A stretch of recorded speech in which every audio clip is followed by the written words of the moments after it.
నమస్తే, వీధిని స్వాగతం. ఎలక్షన్ సమాజ హితం.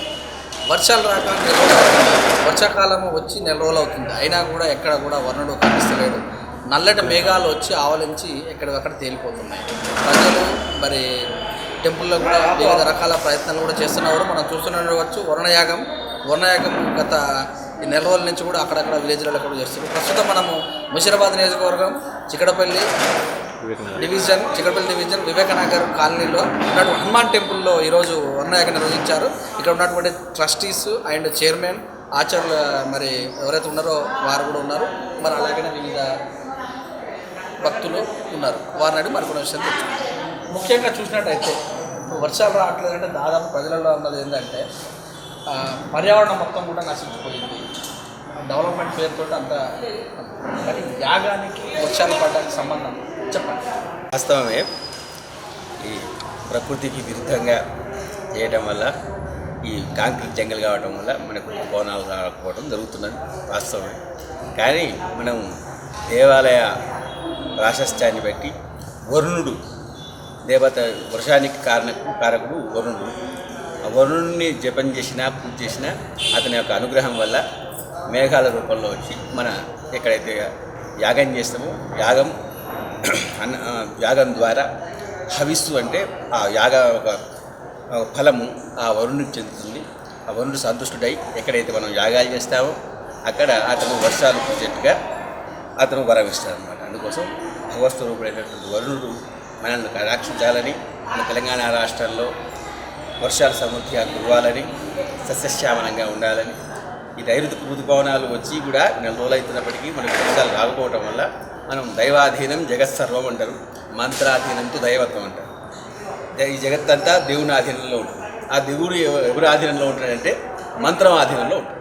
మంత్రాధీనంతో దైవత్వం అంటే మంత్రం ద్వారా స్వామిని ఆచరణ చేసుకొని వర్షం వచ్చేట్టుగా చేసుకోవటమే ఈ యాగాలు కానీ జపాలు కానీ అన్ని రాష్ట్రం అంతా కూడా ఇట్లా జరిగినట్టయితే తప్పకుండా మనకు ఋతుపవనాలు వచ్చి వర్షాలు సమృద్ధిగా కురిచి ఈ వాగులు, వంగలు, చెరువులు, నదులు కూడా అన్నీ పొంగి రైతులకు మంచి ధాన్యాన్ని సృష్టి జరిగేట్టుగా చేస్తుంది.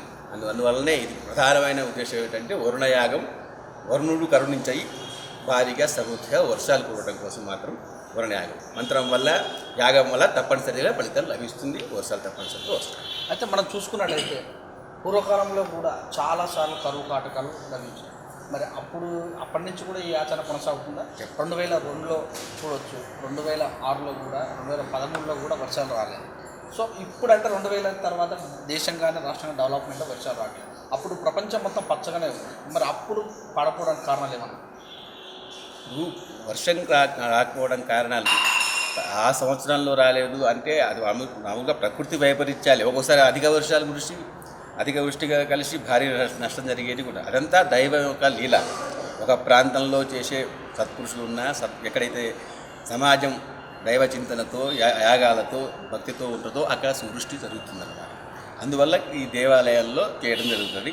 అది ఎందుకు కరువులకు వస్తాయంటే కారణం ఆ ప్రాంతంలో ఉండే వాళ్ళ యొక్క చర్యలు, వాళ్ళు చేసుకునే విధానాన్ని బట్టి వాళ్ళకు కరువు కాటకాలు రావచ్చు. ఇది పూర్వకాలంలో అయోధ్య, అటువంటి రాముడు పరిపాలించిన అయోధ్యలోనే కరువు కాటకాలు వస్తే అప్పుడు ఋషశృంగ మహర్షి తయారు చేశారు ఋషశృంగుడని.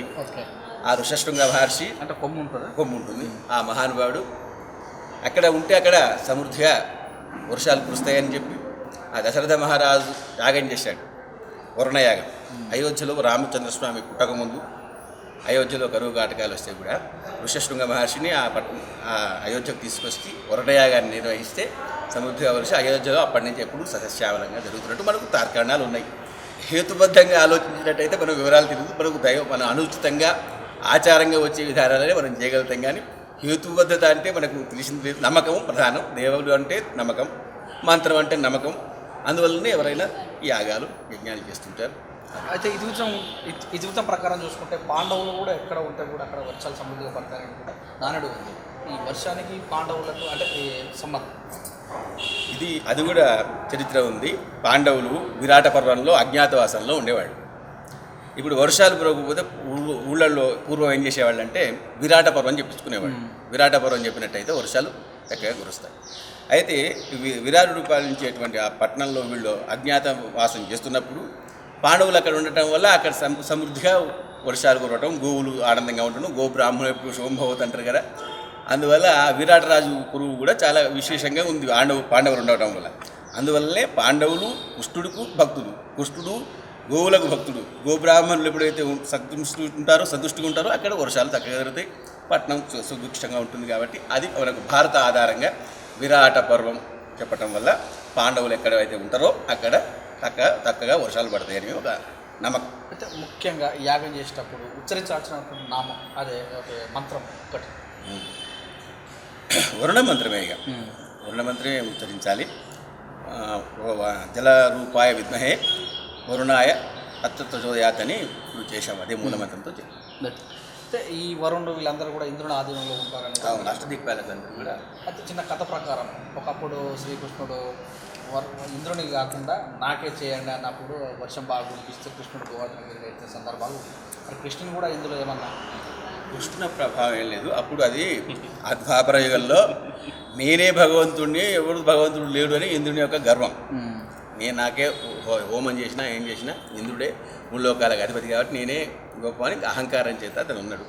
కృష్ణుడు మానవుడిగా భావించిండు.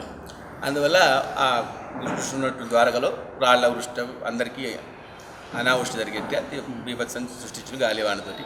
అప్పుడు ఆయన భగవత్ స్వరూపుడు నేనే అని చెప్పి చిటికన వేలతో గోవర్ధన పర్వతాన్ని ఎత్తి అతని అహంకారాన్ని అణిచినట్టుగా ఉంది. అయితే ఈ వర్షాల గురించి ఆ కథ మనకు ఆచారంలో లేదు. మీరు అన్నట్టుగా విరాట పర్వం ఒకటి, ఋషశృంగ మహర్షి కథ ఒకటి, వరుణునికి సంతుష్టి కలిగే మూలమంత్రంతో జపం ఒకటి, ఇవి జరుగుతాయి. ఓకే.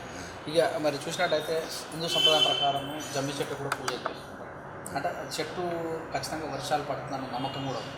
అంటే ఈ సంప్రదాయాన్ని కొనసాగించాలంటే చేయాల్సిన అంశాలే ఏదైనా ఆచారంగా వచ్చే వాటిని ఎప్పుడు మనం పెద్దలు ఆచరించి చెప్పేవన్నీ కూడా మనకు మంచి కోసమే చేస్తారు. అందువల్ల తప్పనిసరిగా జమ్మి పూజించుకోవాలి. ఇప్పుడు కొంతమంది గ్రామాల్లో కప్పలను పూజిస్తారు, కళ్యాణం చేస్తారు, కొంతమంది చెట్లకు వివాహం చేస్తారు. ఈ ప్రకృతి మన ఆచారం, నమ్మకం, దాన్ని నమ్మకం బట్టి అన్నీ జరుగుతుంటాయి. అయితే ఈ శివుడి కూడా పైన అది ఈ మధ్యకాలంలో ఊళ్ళలో ఉన్న శివుని గంగను ఈ ఆచారం ఎలాగ అది శివుడు గంగకు భర్త. మనకు నీళ్ళు ఇచ్చింది భగీరథుడు శివుడి ద్వారా వచ్చింది. అందువల్ల శివుడు ఎప్పుడు గంగను తల మీద పెట్టుకుని ఉంటాడు కాబట్టి అతన్ని తృప్తిపరిస్తే మనకు జలాన్ని ఇస్తాడనే ఉద్దేశం ఉంది. కాబట్టి అతన్ని నీళ్ళల్లో కొన్ని దేవాలయాల్లో మొత్తం నీళ్లు కట్టి అందులోనే ఒక 24 గంటలు లింగాకారం జలాదివాసం చేసి స్వామిని అక్కడ ఉంచుతారు. అందువల్ల అతను సంతుష్టుడై వర్షాలు పడతాయనే ఉద్దేశంతో చేస్తారు. మొత్తం మీద ప్రతి సంవత్సరం ఇలాంటి కార్యక్రమాలు చేస్తారు. ప్రతి సంవత్సరం లేదు, ప్రతి సంవత్సరం ఏం లేదు. మనకు వర్షాలు లేనప్పుడు మాత్రమే ఈ దేవుడి మీద ఆధారపడటం, అప్పుడు దేవుడు గుర్తుకొచ్చి చేస్తారు, నిత్యం చేస్తుంటాము. ఇది చేయాలనే ఉద్దేశం. భక్తులకు ఒక మాట, ఈ దేవాలయం ఈ జంట నగరాల్లో చాలా ప్రసిద్ధిగాంచిన ఆంజనేయ స్వామి దేవాలయం. ప్రత్యక్ష దేవుడు ఇక్కడ ప్రతిష్ఠించినటువంటి స్వామి గారు. ఇక్కడ ఆకు పూజలు, వడమాలలు, ముడుపులు కట్టుకుంటే వారు కోరుకున్నటువంటి కోరికలన్నీ నెరవేరుతాయి, కష్టాలన్నీ తొలగిపోతాయి. చాలామంది ప్రదక్షిణాలు కూడా చేస్తారు. 108 ప్రదక్షిణాలు చేసి ముడుపు కట్టుకున్నట్టయితే ఏ కష్టాలు ఉన్నా కూడా తొలగిపోతాయి. చాలా శక్తి స్వరూపమైనటువంటి ఆంజనేయ స్వామి స్వయం వ్యక్తం. చైర్మన్ గారు, వర్షాలు కురవాలని Anjaneya Swamy temple, Vivek Nagar, Chikkadpally chairman, trust board members, EO అందరం కలిసి నిర్ణయించినాం ఈరోజు జరగాలని. అందులో పాల్గొన్నారు కార్పొరేటర్ పద్మా నరేష్ గారు, జయస్మ గారు, అందరు పాల్గొన్నారు. అందరు భక్తులు కూడా అందరు వచ్చినారు. జయప్రదంగా జరిగిందని కోరుకుంటున్నాం. సుమారు 100 సంవత్సరాల చరిత్ర గల ఆంజనేయ స్వామి దేవస్థానంలో ట్రస్ట్ బోర్డు ఆధ్వర్యంలో చేసిన వర్ణయాగాన్ని నేను అభినందిస్తున్నా.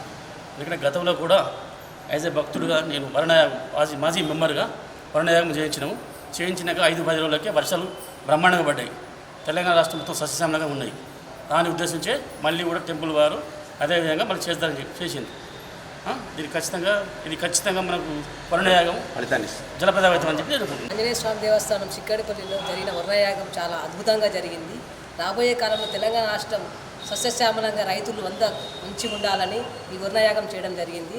అందరూ సస్యశ్యామలంగా ఉండాలని ముఖ్యంగా ఈ వర్ణయాగం చేయడం జరిగింది. దీనికి సహకరించిన కొత్త చైర్మన్ గారు ప్రభాకర్ యాదవ్ గారు, అదేవిధంగా ట్రస్ట్ బోర్డు మెంబర్స్ మా పంతులు శర్మ పంతులు గారు, ఆచార్య గారు, వెంకటాద్రి గారు, మా యువ గారు అందరూ చాలా మంచిగా పాల్గొనడం జరిగింది. అందరూ సహకరించినారు. వీళ్ళందరికీ ధన్యవాదములు. తెలంగాణ రాష్ట్రంలో మంచిగా వర్షాలు పండాలని, ఆ భగవంతుని ఆశీర్వాదం ఉండాలని, తెలంగాణ రాష్ట్ర ప్రజలకు అందరికీ మంచి సస్యశ్యామలంగా ఉండాలని కోరుతున్నాను.